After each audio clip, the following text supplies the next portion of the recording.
Hello, good morning, good afternoon, good evening, wherever you're watching us from. Welcome to today's episode of SEDAT HR Digest. If today is the first time you are joining us, SEDAT HR Digest is a platform where we discuss relevant HR topics that helps us to impact our organizations positively. As an HR practitioner or as a leader, you need to make an impact, you need to influence, you need to make sure that everything is going on well. And over here, we bring people with expert knowledge to help us understand and to know what to do when it comes to handling some HR topics. Today, we are looking at recruitment and selection best practice, and I'm happy to bring your way one of the experts in the HR fraternity to help us understand the best practices that we need to know or that we need to practice to have our recruitment and selection on point. If you are watching us, we want you to drop your name, your location in the comment box. We'll read it out to acknowledge you. Don't forget to like, share, and comment on all our social media handles. We are on YouTube, Twitter, and then Facebook, LinkedIn. Please like, comment, let's share, let's learn, unlearn, and relearn. All right. If you want to engage SEDAT HR Digest or SEDAT HR Consult, you can reach us on 0244629245, 0244629245. We are here to give you tailor-made HR services to help you make an impact in your organization. All right, today our resource person is a strategic HR professional with a generalist background who is making a positive impact in the HR space within and outside her organization. In 2016, she was recognized as the overall best manager of the year out of a management team of 22. Additionally, she was recently named one of the top 24 HR leaders to follow in 2024 by Nectar and has a top human resource voice badge on LinkedIn. Trust me, we are going to learn today. It's going to be insightful as always. Presently, Abigail serves as the Group HR Manager for Atlantic International Holding Company Limited, a group of companies that provide services in power transmission and distribution, air conditioning and ventilation, and IT products and services. Prior to joining Atlantic, she was the Ghana country HR manager for BIMA, a multinational digital health and InsurTech organization. During her time with BIMA, Abigail demonstrated her expertise by setting up their HR department from scratch and leading the growth in staff headcount from 91 in one region to over 800 workers across 8 regions of the country. She is a certified human resource professional from the Human Resource Certification Institute, US of A certified international professional manager with IPMA UK, holds a first degree from the University of Ghana, Legon, a diploma in industrial relations from IPMA UK, and an MBA from University of East London, UK. Abigail is a full member of the Chartered Institute of Human Resource Management Ghana and a member of the Society for Human Resource Management, that's SHRM Ghana Forum. Abigail is passionate about helping and managing and maximizing the potential of human resources. And today we are privileged to have Abigail join us on SEDAT HR Digest, and she's going to help us discuss the topic on recruitment and selection. And to help me welcome Abigail to today's episode of SEDAT HR Digest. Hi, Abigail. You're welcome to SEDAT HR Digest. Hi, Patience. Thank you for having me and for the introduction. And good day to your audience. I'm humbled to be here. Right. So before we start our discussion for this afternoon. I'd like to go to the comment. I have some few people dropping their names, and so would like to acknowledge them before we start with the discussion. So I have Zachary watching us from Kumasi. Thank you, Zachary, for joining us. Anoche is watching us from Tema. Thank you. We have Sammy J, and he is watching us from Liberia. Thank you for joining, Sammy. We have Mamiesi joining us from Accra. I know we have a lot of people out there watching. Please drop your name, your location, and we will acknowledge you. Right, Abigail. Before we go into the question, tell us a bit about your organization, what you do, briefly, and then we can start. Okay, thank you. So I work with Atlantic International Holding Company Limited. Atlantic is a group of companies providing services in power transmission and distribution. Also, we have a subsidiary business that provides air conditioning and ventilation. We service, we sell, we install for large organizations and individuals, household as well.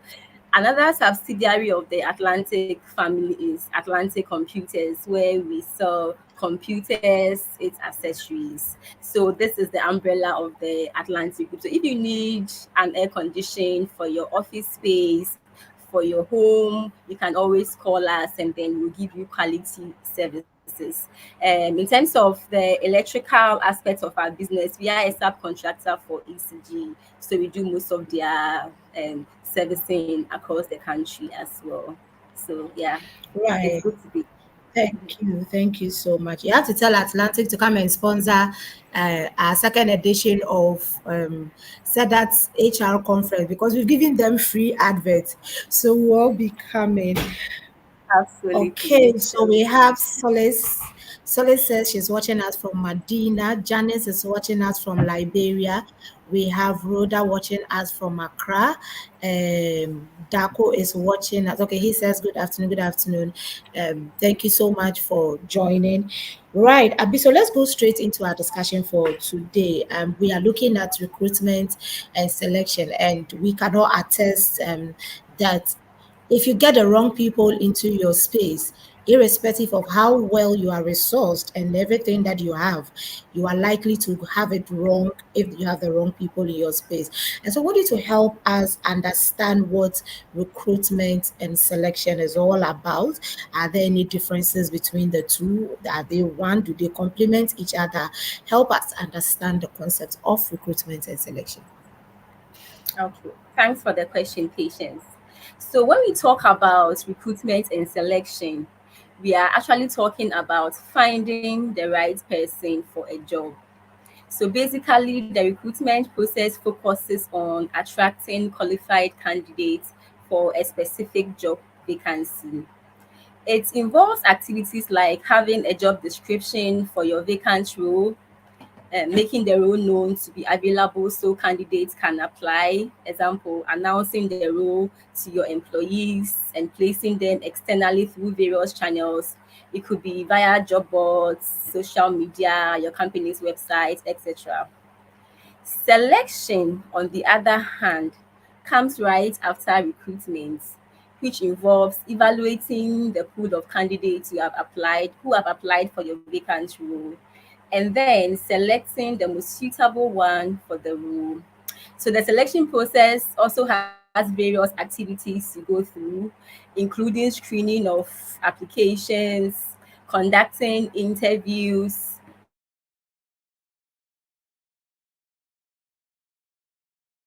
relevant tests and assessments, conducting background checks, finally extending a job offer. So to help our audience understand these terms better, think of recruitment as casting a wider net and selection as shifting the focus. Recruitment is about attraction and selection is about choosing. Right, recruitment is about selection and attraction is about choosing. And that is coming from Abigail, our resource person for today. Abi, we want you to walk us through the practical process um, of these two we are discussing today. If somebody wants to recruit, okay, or attract a candidate into their organization, what are the processes the person have to go through, and what practical examples so that somebody who hasn't had that experience before would be able to do it easily, or by following what you share, the person will be able to do it. And then when it comes to selection, how do we select um, going through best practices so that we are fair and at the same time we choose the qualified candidates, choose the right people into our space.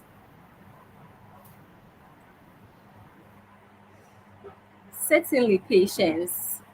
The first step I would say here is to know what you want. So, what are the essential skills? What are the experiences and attributes needed to perform the job? You have to let that understanding guide you as you progress through the recruitment and selection process. On some occasions, you realize that candidates have gone through the recruitment and selection process only to be told at the very end that unfortunately they are not the best fit for the role due to a concern that could have been identified at the early stage. Example, not knowing a required application. This should have been part of the initial screening process. So both the candidates and the company's time and other resources are not wasted. Secondly, identify the recruitment channels that can help you reach your target candidates with ease and then use them. So the fact that everybody is using job boards, for example, doesn't mean that a recruitment channel is what you should use if it is not feasible. So if it's a role you currently have, one thing you have to do is to analyze your data and consider the channels that generated your best candidate leads. If it's a new role, you can brainstorm with your colleagues and assess which channels can generate you the skill set that you need. So, for instance, in my past role, we had to recruit several field sales associates. Per our data analysis, we realized that the majority of our current associates came from employee referrals, posters, and LPMs. So why waste time using other job boards if I can get my required candidates by just informing my employees using LPMs and then through posters? The next thing I would add is to craft a compelling job posting, especially when you are placing it on social media. You can say something fun about your company, why candidates should apply to your organization. And this should be done before attaching the job description or sharing a link to apply for the role. It actually shows candidates that your company is creative and that working with you would not be boring. When it comes to the selection process, utilize the stages that help you determine candidate fit for the role, and then try as much as possible to avoid unnecessary stages. So, for example, you are recruiting a driver. There is no point in having more than one face to face interview. Rather, you can use a test drive and an assessment on road signs, etc., and just one face to face interview to assess cultural fits for your organization. Also, you can use clear criteria for both screening and final selection. So you should base selection on predefined job requirements, not personal biases. So for instance, candidate A bears my son's first name, so let me give him a shot. Or candidate B is older than the hiring manager, so I don't think they can work together. Such examples sometimes happen during the interview process, which should not be. Lastly, feedback is very important. So try as much as possible to provide feedback to candidates every step of the way and don't keep them in suspense. It's also a good idea to let your current employees know about new positions. It doesn't create a good employee experience when they are not aware you have a vacant role and they happen to see it externally. So these are some thoughts that I can think through patients when it comes to the selection process and then recruitment. Right, Abigail, thank you very much. But at what point can you tell in the screening process what can we do to identify a qualified candidate to say that okay, I have all my data, I know what I want, I have gone to the channel where I can get my prospects. Now you have your pool of applicants data or pool of CVs with you. You need to start your screening. How do you determine that this person is qualified, this person is not qualified? I don't know if my question is clear. Yeah, it is. I touched on this briefly during the introduction stage. So what I would say is that know what you want. Vacancies are posted because there is a need to fill a particular need within an organization. And mostly before a vacancy is advertised, you would have done your job analysis to determine what are the essential skills, the experience, and the attributes that are needed for a successful execution of the task that you are recruiting for. So when you are shortlisting candidates, the first thing you have to do is to assess these candidates that have applied for my job. Do they meet the essential skills I'm looking for? Do they have the experiences I'm looking for to help them successfully execute the task? What attributes do they have? Does it meet my requirements or what I am looking for? So assess candidates on these parameters. With that, you would realize that all the assessment that you are doing would be fair across the candidates who that have applied for your job, and you have a higher probability of finding the right person because you are going back to where the vacancy generated from. You are marking candidates per their experiences, per the essential skills you are looking for, and the attributes that makes up the job. And you are assessing candidates through these means.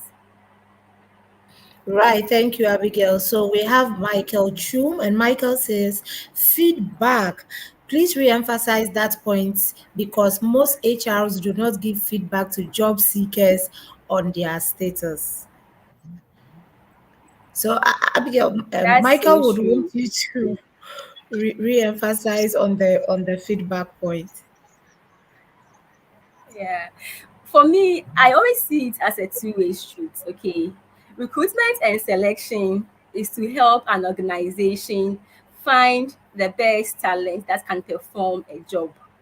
So the role you are recruiting for is going to add value to the employer. On the other hand, employees would also want to showcase their skills, want to have a meaningful work that they are proud of.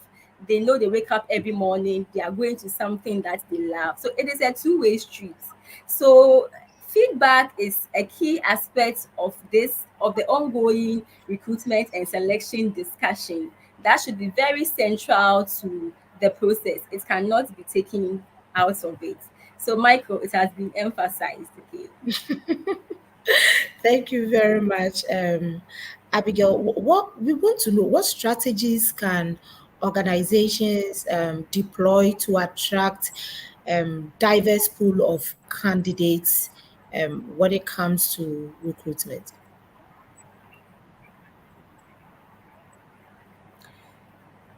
Well, I believe the best strategies would depend on the type of role you are recruiting for.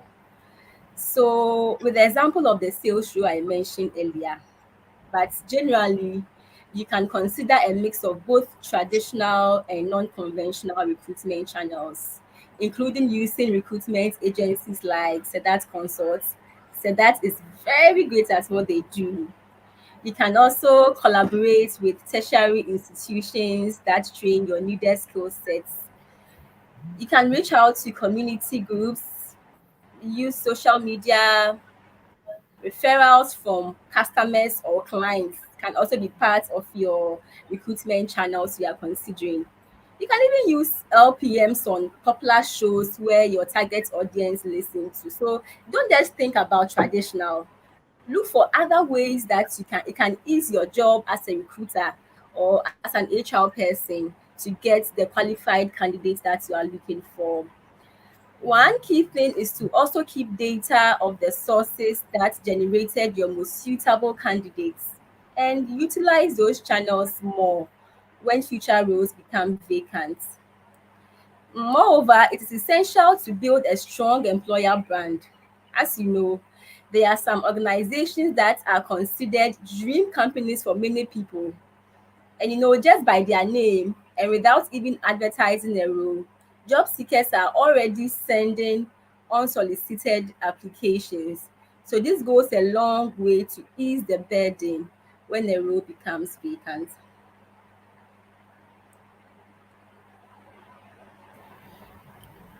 All right, thank you, Abigail. It is very, very, very important to build your employer brand proposition very well so that in times where you need people to qualified people to occupy vacant roles in your organization, you will not struggle.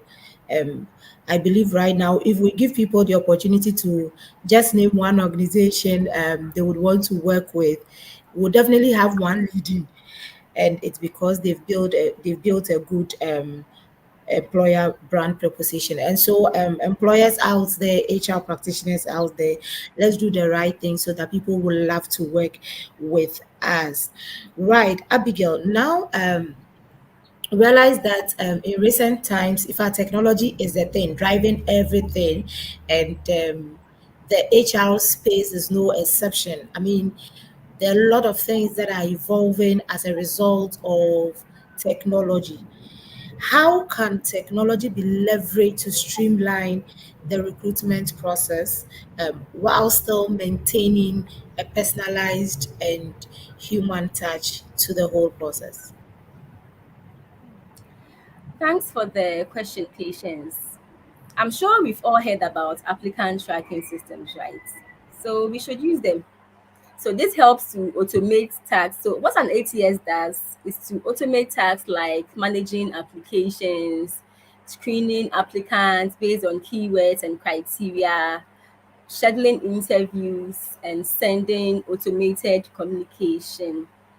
This mostly frees up valuable time for recruiters to focus on personal interactions with candidates. Also, in this technology enabled age, there is no point in inviting certain candidate groups for an in person interview. I would recommend you conduct such initial selection stages virtually to save time for candidates. You can also use an AI powered note taking tool. One of them is MetaView to automate note taking during interviews. It will generate accurate and concise summaries of conversations and some of the answers that are given by candidates. So it will allow you to focus on other aspects of the process to give candidates a good experience. But then, if you even as you use technology, patience, we would have to ensure that we are still maintaining some human touch with candidates. We can do this by personalizing our communication with them, especially using their names and not their candidates, and also referring to specific details in their application. Besides, you have to remember that technology is just a tool to complement your human touch and not to replace it. So, therefore, you have to strike the right balance between efficiency and personalization for a more positive candidate experience. Why, thank you. Technology is just to complement what we do and not to take over our role as practitioners. And so please make use of the few technology tools or technological tools you have. You don't necessarily need to get these expensive tools if you don't have. There are a lot of simple and very affordable tools that you can use to aid you in your recruitment and selection process. And then again, the ATS does not accept certain style of CV drafting. And so if you are putting images in your CV and all that, the system will reject it. I mean, Yeah. if there are grammatical errors in your CVs, the ATS will reject it. If so, it saves us time. You are now, I mean, you would save the time of going to go through people's CV and all that, reading and trying to understand what you, I mean, seeing certain details and you are trying to make meaning out of it and you are struggling to do just because it has not been well put out there. And so, with the aid of technology, you can easily go through these kind of screen these kind of CVs, and that helps you. And so, if you are out there watching and listening to us this afternoon, you are found of putting images in your CV, please take it out. It won't help you if, especially if the company is using ATS. If you also don't pay attention to details in your CV, if there are lots of grammatical errors in your CV, the system will reject it. Again, don't use one CV for all job applications. This one we are giving it to you for free. It's not part of what we are discussing.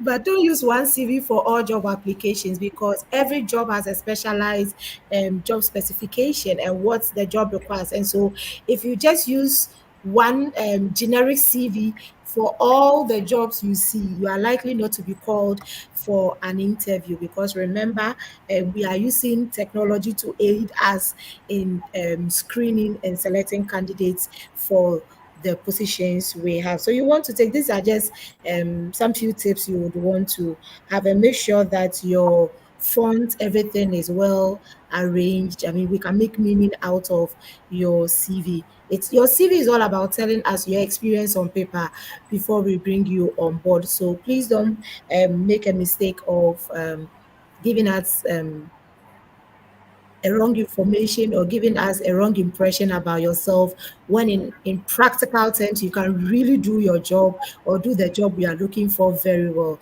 but because it hasn't been couched well on paper, the system will reject it. And so please take these steps if you are watching us and you want to revisit your CV and review it and make sure that everything is fine. We'll go for a quick break. When we are back, we would continue our discussion and we'll be looking at the role that employer branding and reputation plays when it comes to attracting top talent. We have touched on it, but Abigail will help us go deeper in it. And so please don't go anywhere, stay tuned, and we'll be back shortly from the break.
Right, welcome back from the break. If you just join us, this is SEDAT HR Digest, and we are discussing recruitment and selection, the best practice. We've looked at what recruitment and selection is. We've gone through some practical processes of best practice recruitment and selection. We've also looked at strategies that organizations can deploy to attract diverse pool of candidates. We've looked at how we can leverage on technology to streamline our recruitment process while still maintaining personalized and human touch. Our resource person is Abigail Nair, and she is helping us and giving us some insightful tips on how to go through our recruitment and selection process. We also want to remind you that on the 28th and 29th of February, that is coming Thursday and Friday, we have an upcoming training at the Crystal Palm Hotel on effective performance management system, and we'll be looking at the 360 feedback during performance management, and also the balance scorecard performance management system. I mean, we have used the known process or the known way of setting our performance management objective or performance objectives, and then we have also used one way or the traditional way of giving feedback, but it is necessary to look at a 360-degree feedback so that you can have an objective feedback for your team. And also, it's also important to deploy the balance scorecard system to help you set your objective. The balance scorecard gives you the opportunity to look at all the various drivers of the business. So it gives you the opportunity to consider or take decisions or set objectives on your business and financials, gives you the opportunity to set objectives on your customers, on your business processes, and as well as the people you work with, and your risk and controls. And so you want to join us for this session. It's happening on 28th and 29th of February 2014, 2024, right? Sorry, not 2014, 2024, at the Crystal Palm Hotel. We have the link on the rolling or scrolling on the screen. And then we also have the contact number. Please pick it, call, and register. We will also drop it in the comment box so you can click on it and register. We have our facilitators coming to help us. Kojo Vanessa will be there to help us through, and yours sincerely, my good self, will be there.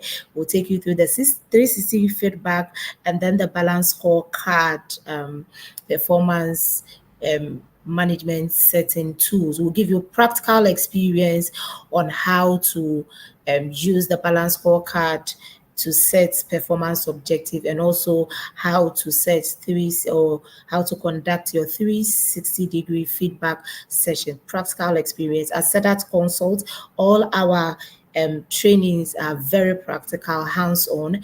And right after the training, we'll be there to give you after training support to help you go through your various objectives, or to help you go through the various stages as you set your objective or as you put together your performance management system. And so you wouldn't want to take yourself out.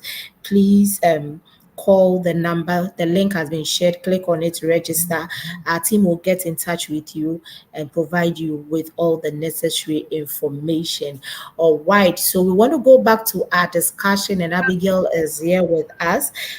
We are Before we left for break, I said that when we come back, we'll be looking at the role that employer branding and reputation play in attracting top talent. Okay, and so Abigail is going to help us. What role does employer branding and reputation play when it comes to attracting top talent, and how can organizations effectively showcase their employer brand during the recruitment process? Thank you, Patience. I touched a bit of it in one of my responses. But then, broadly speaking, it does play a major role, especially with highly skilled individuals who are not actively searching for jobs. So, there are a couple of things that companies can do to showcase their employer brand during recruitment.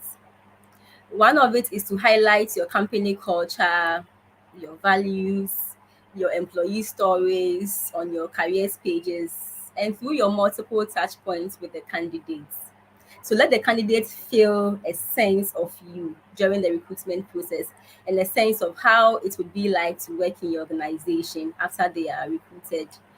Additionally, you can share your total rewards and other employee programs in a truthful and engaging way with them to help them understand the benefits package that you provide, the extra trainings that you give, everything that makes up the total rewards package. for an employee, showcase it to them during the recruitment process. You can also offer a glimpse into the department that they are likely to join, and even the team that they would be working with, and be open for them to visit your work premises. So by this, they are able to have some interactions with your employees. They can walk around your space and actually feel how it is like to work with you. But this means that you are treating your employees well, because if they come into your work premises and they have a lot of negative energy from the team, majority of them who are not angry for a job will not join your organization. On the other hand as well, you can use different social media platforms to share behind the scene glimpses into work life balance with your organization. You can even share some spotlights on your employees, and there are some of the awards that they've won, your company's successes, the events that you are organizing across your social media handles. So employer branding is one sure way that companies can really leverage on to make the recruitment and selection process with ease, so that candidates are willing to sell their services to you, are willing to work in your organization just by the fact that you have built a strong employer brand that people can be proud of.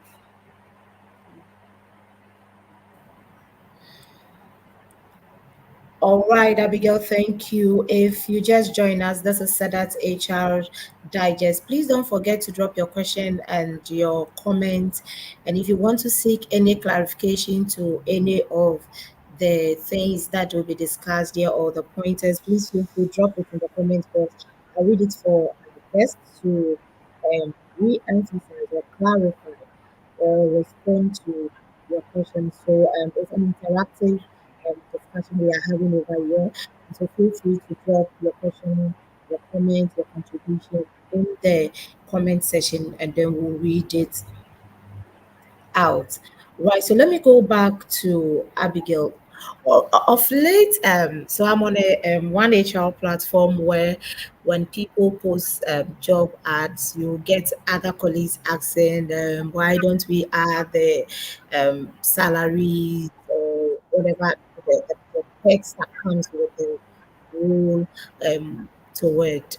What's your take on that? In your view, do you think we should add it, or I know this one I've just taken you by surprise, but it's part. I mean, when you spoke about the employer branding and how that they can share their values, the compensation, and all that, so maybe you would want to give us your personal take on it. What do you think?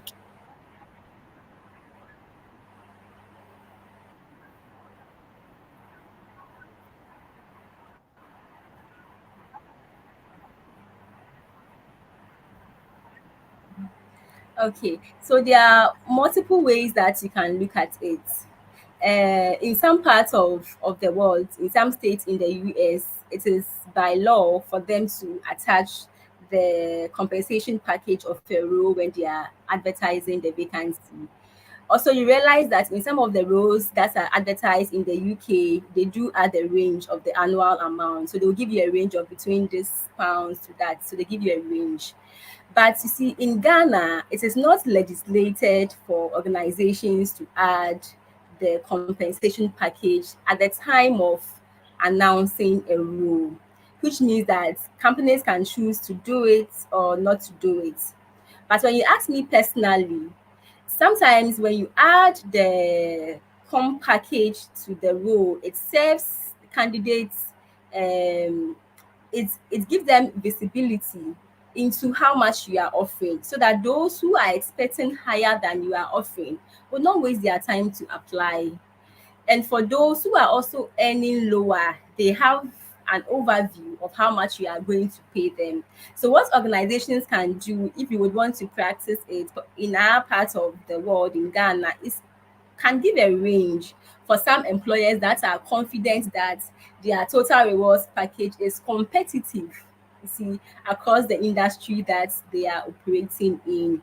But then, stepping aside from the recruitment stage, when the selection process begins, personally, I would advise that you disclose the range, or better still, you ask the candidate to communicate how much they are expecting, the range, so that if it falls above what your company is offering, you do not waste their time by going through the various stages and then informing them at the final stage that you are offering them a lesser amount that um, in relation to how much they were expecting. So these are angles that companies can look at when it comes to announcing the comp package with the vacancy.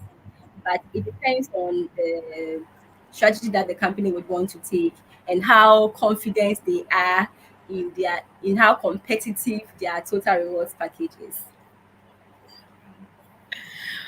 All right. Did you think it's it's okay, or is it best practice to ask employees of, or to ask prospective employees of, their previous salary from where, I mean, their previous organization, or before they even join? Is it okay to ask them of the salary they are currently earning? Does it influence what um, the prospective employer would want to give? What is the best practice? Because I know Absolutely some not. people will ask, some people will ask and even ask of your pay slip and all that before they would want to give you the job. And so maybe you want to speak to it, so we can all learn from it. Thank you, Patience. This is really a dicey question, I must admit. But when you ask me personally, it is a big no. You see, you you are not filling a role because of a previous expectation of a candidate past employer. You have set up a role that you would want to fill. You have the requirement that you think the role has to meet. You have your job, you have your JD, you have how you have structured your compensation within your organization. Use the metrics, and then based on how candidates perform, based on their background, put them at the level that is fair within your organizational structure and fair to them. So to ask candidates for their pay slip is a sign of distrust. It's a sign of sometimes the company not really trusting their employees. So for me, I'll see that as a red flag. The best you can ask is to ask them of their expectations. I've had instances where a candidate has even quoted lower than the range of how much the company was offering. In fact, with my employer, a candidate was being interviewed for a role. We asked him how much he was expecting. He quoted lesser than how much we were offering. We went ahead and offered him way higher than how much he was expecting. So transparency is key. And to me, the threshold is fairness. Be fair to your employees. Pay them what is due them. Pay them based on the value that they are bringing your organization, based on where their role stands in comparison with other roles within your business, and then pay them fairly. In that way, there is no need to ask them to disclose their previous salary or ask them for pay slip. But after they join your company, as much in a way of getting conducting external benchmarking on how competitive you are, you can then ask them after they have joined that how much were you receiving, just to gather data to see how your company is performing versus how other companies pay their workers. Right, thank you, Abigail. Talking about fairness, how can organizations ensure that their selection process is fair and free from bias, particularly when evaluating candidates from different backgrounds or demographics?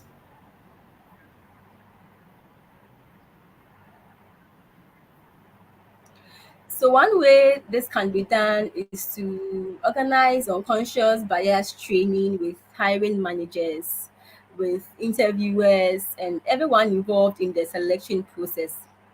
So sometimes we presume that they should know, okay, they should know they are not supposed to ask certain questions. But unfortunately, some interviewers do not know that there are certain questions which they should not ask candidates. Example, where their hometown is, the number of children they have, how old is their children, whether they are married. Such things do not have a bearing on the job they are being interviewed for. So such trainings are very important. So everybody involved in the selection process becomes aware and actively avoids such biases during the recruitment process. And which means that employers should not put anybody on the interview panel if they have not been trained on conducting professional and objective interviews. Additionally, in the interviewing team, okay, if it's a panel interview, it should be diverse. So at least there should be a male and there should be a female whenever feasible. You can also standardize the evaluation criteria and the interview formats for all applicants based on the essential job requirements to reduce the risks of personal preferences influencing decisions. And then the last thing I would add is this, I'll go to candidates. Please avoid adding your age. When you are preparing your CV, don't add your date of birth. Don't add your marital status. Don't add your religious affiliation. Don't add anything that is personal to you, okay, because they are not relevant to the job, and sometimes it might go a way to disadvantage you if the person reviewing your CV is not professional in what they are doing. So patient, this is what I can say to it. Right, thank you very much. Avoid putting your personal information that are not relevant to the role on your CV. Maybe we would have one session on CV drafting, and then we can talk more about CVs, because sometimes I get the opportunity to review CVs for people, and sometimes the information that is in there, you look at it and you ask the person, so is it relevant to what you're applying for, especially for um, those who were during their school time were active in campus work, especially in the Christian fellowship and all that, the leadership role they played and all that, relating it or leveraging on it to draft their CV for the current or their first role. You see that there are a lot of mismatch anomalies. I mean, they drift far away from what they need to put there and all that. And so we would have time to talk about CVs one of these days, and I'm sure we'll bring Abigail on board again to come and help us discuss that. But we have a question in the comment box, and then this is coming from Samuel. Sami says, what is your position on candidates refusing to answer questions about salary expectations during interviews? Oh, Okay. All right, Samuel. Um, so you see, in the interview process, you have to put yourself in the interviewer's shoe. I'm giving you the back end tip on how companies think when it comes to candidates. You have to put yourself at the back end and think, if you were the one asking the question, what would you expect? This is something that personally guides me when I'm speaking to people or when I'm in an interview. So when an employer asks you about how much is your salary expectation, but you do not want to answer, there's a smart way of going about it. You can either tell them that you are somebody who is willing to exploit, the role is more important to you, and you feel it is a company that would be fair, and that you believe that they have a range of salaries. So if they can disclose the range of salaries that they are looking at, some organizations will then give you a range. Okay, we are looking at this to that, then it forms your decision. But for some of them, they would say, no, we would still want to know your range. They would not want to disclose. So in that instance, as a candidate, what you can do is to give them a range of how much you are expecting. Give them a wide range, give them a range, but don't give them a figure. So give them a range. And additionally mention that you are open to discussion or you are open to negotiations. That's how you can tackle this question when you ask. But don't bluntly tell them, I'm sorry, I'm not going to give you how much I'm expecting. Okay, just be diplomatic about it, and then give them a range or throw it back to them and ask them how much are they offering for the role. Right, thank you very much, Abigail. Samuel, please let us know if you are okay with or your question has been answered. And many times these questions are asked so that your expectations are managed before you join the company. Some people come with very high expectations. So the employer getting to know your salary expectation, they are able to benchmark with their budget, so that in case you are the candidate they want to come for, they can come back to you and tell you your expectations are higher than what we have, and then have a conversation with you. So like Abigail said, it's always good to give a range when you are asked of your salary expectation, and then make room for negotiation. Okay, so that in case your expectations are too high, they can come to you and then have further conversation with you. Abi, sometimes the fear is that when they mention or give out their expectation and it happens to be above what the company can afford, they are likely not to get the job. But I think that an employer who is interested in your skill would definitely come for you for negotiations, so that they can have you on board. So please tell us your expectation. We will not deny you of the role if it's above our budget. And like Abigail said, once you mention, make room for negotiations, so that if you are the one we are looking for, we can come back to you for discussion. So thank you, Abigail, for the response. Sami comes back. He says, "Thanks, Abby. Thank you to Samuel. And please, if you have any question, kindly drop it in the comment box. Abigail is ready to respond to you. We have some few minutes to end our episode for today. So please drop your question. If you have any comment, you want to seek any clarification, feel free, drop it here, and then we would help you with the response. Right, so we have Jerome here. Jerome says, very educative and refreshing. Thank you, Jerome. Thank you. Thank you, Jerome. All right. And so whilst we wait for the questions to come, or we Abigail is having an issue with her network. All right. So please drop your questions over here.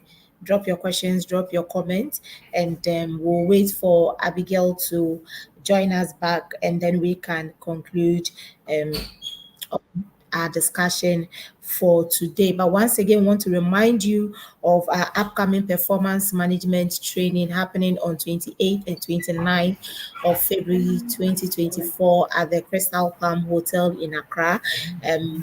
We'll be looking at the balance scorecard performance management system, and then also we will look at a 360 feedback system. We are giving you practical example, practical tools that can help you use the balance scorecard as well as the 360 feedback system. And this is happening on 28th and 29th of February. The link has been shared as well as a contact number. Please call or click on the link to register. The team will get in touch with you and would help you to, and also give you all the necessary information you need regarding the retreat, the training. Abigail, welcome back.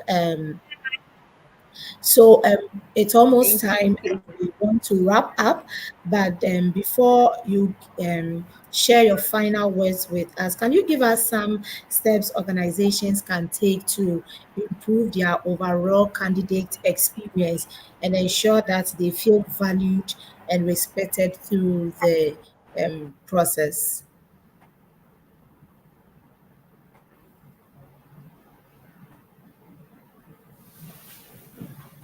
Hi, Abigail, can you hear me?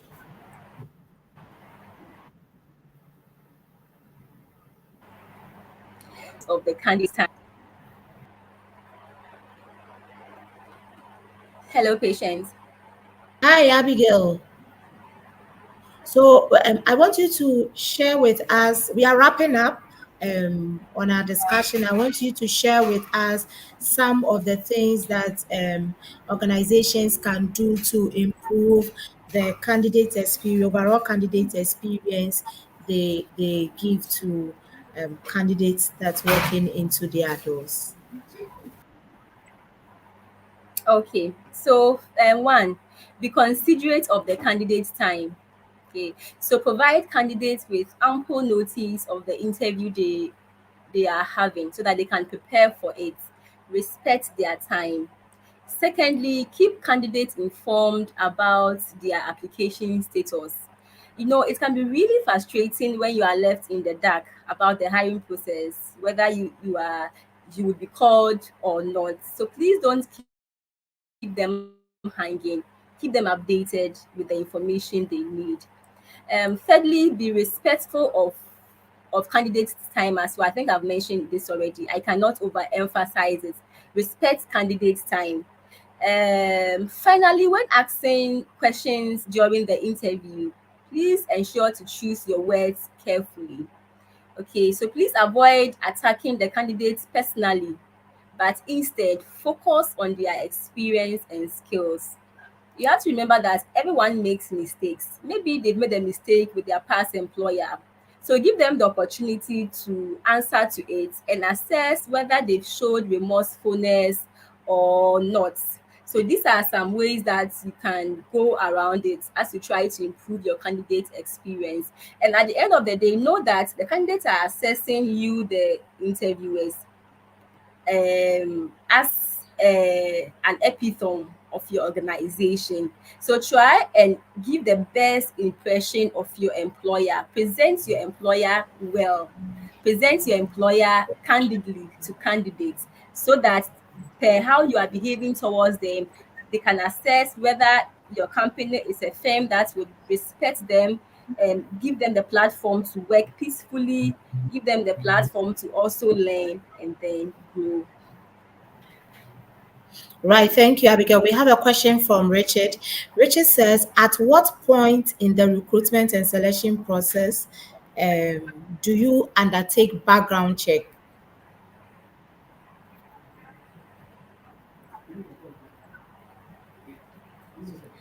Okay, Richmond. Mostly it is at the final stage. So after you have decided you are going with candidate A or candidate B, at that stage you do your background checks.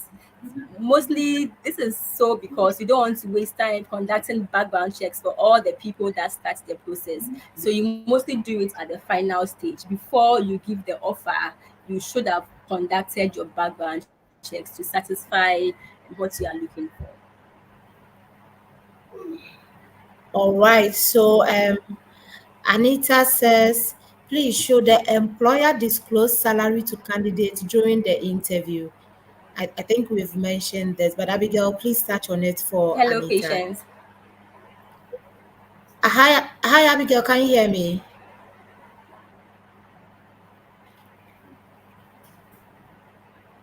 Hi, patients. Abigail, yes, can you hear me?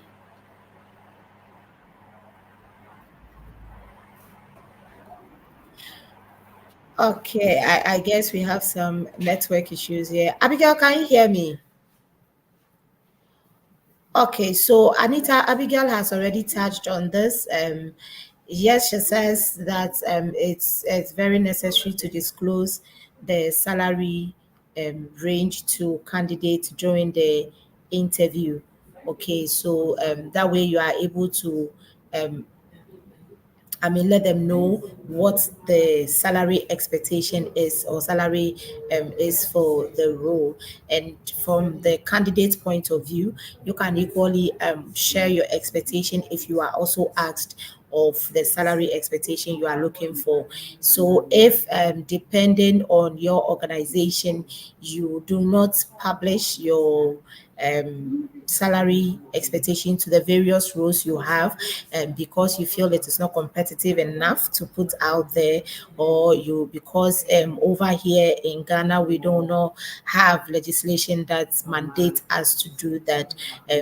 Right during the interview process, you can make it known to the candidates to help them make a decision, so you can mention the salary to them, let them know how much the role is going to be paid for, and then based on that, they can also take a decision or make a decision in whether to join or not to join your team. And this would also help so that in case the candidate is not interested, you wouldn't have to for lack of better word, waste the person's time throughout the process, and then only to give the person a salary that is lower than what the person is currently earning, and the person would end up turning down the offer. So it's very important to disclose the salary during the interview. And I think it's been a discussion on one of our platforms. And for best practice, it is good if you put the salary range out there when you are recruiting. But for some reason, some people would want to not to disclose the salary range during the advert. However, Abigail has advised that once we are doing the interview, you should disclose the salary to the candidate. So yes, it is right to do that during the, and you must do that during the interview process. So Abigail, before you went, your network went off. Anita was asking if it is okay for employers to share salaries with candidates during the interview. And then based on the response you gave, I have re-emphasized that to her, that you've already shared that it's okay and it's right to do that. So Amma Thank says, you. if one wants to apply to a company like Atlantic International, how do we go about it? Um, Unfortunately, I can't respond to this for Abigail. Abigail, Amma is asking if one wants to apply to a company like Atlantic International, what should they do? How can they go about it? What should they do? Please help us. All of us are Okay. coming, so help us. All right. Okay. Apologies for going off. My internet was not stable. So Amma, thank you so much. Okay, for wanting to join my employer. It's a great place to actually work. One thing you can do is, because a job has not been advertised. Mostly when we have vacant roles, we advertise for people to apply. But in the absence of a vacant role, if you are still interested, you can send it to our portal, which is jobs at atlantic-ghana.com, or you can drop it at our front office at Ridge, 2 buildings from the SU Towers. Yeah, so these are the various ways that you can go about it. But then when an actual job becomes vacant, we do announce it for potential candidates to apply. Right. Thank you very much, Abigail and Amma. Abigail will let you know via their recruitment portal if they have vacant position. But like she has shared, you can go online to their recruitment portal and upload your CV there, or drop it in their office. She's giving you the location, and so you would want to do that in case something comes up. Your CV would have been there already. Okay, thank you so much for joining us, Abigail. It's been wonderful having you on SEDAT HR Digest. We want to wrap up, or um, bring today's episode to an end or a close. Your final words before we do that. All right. Thank you, Patience, for the invitation, and to the entire Sadat HR Digest team for the opportunity to share with your audience today. As I end, I would want all of us who are in HR or recruitment, or if we are hiring managers, to be aware that the recruitment and selection process is the entry point for building a future for our organizations in terms of talent, and that people have invested their time when they are applying for various roles. So we should be guided by the principle of fairness and create a positive experience for the candidates, and then a pleasant memory for our organizations. So I wish all of us a blessed new week. Thank you for the opportunity. Right. Thank you to Abigail, and thank you to our viewers and all. Love you for participating in today's episode. This is SEDAT HR Digest, and we've been discussing recruitment and selection, the best practice. Next week, we'll be coming your way with another insightful topic, and you wouldn't want to miss that for all the Banku and Okro stew in Ghana. And so please stay tuned. Watch out for flyers on all our social media handles. Like I mentioned earlier, like, comment, and share all our links to your friends. Let's learn, relearn, and unlearn together. This is a platform where knowledge is shared. This is a platform where we learn together and we grow together. SEDAT HR Digest is brought to us by SEDAT Consult. You can contact SEDAT Consult on 0244 629245, 0244 629245 for all your HR needs. We are here to give you a tailor-made HR services that helps to respond to your peculiar need. And so reach out to us, and you would, in fact, reach out to us and come and thank me later.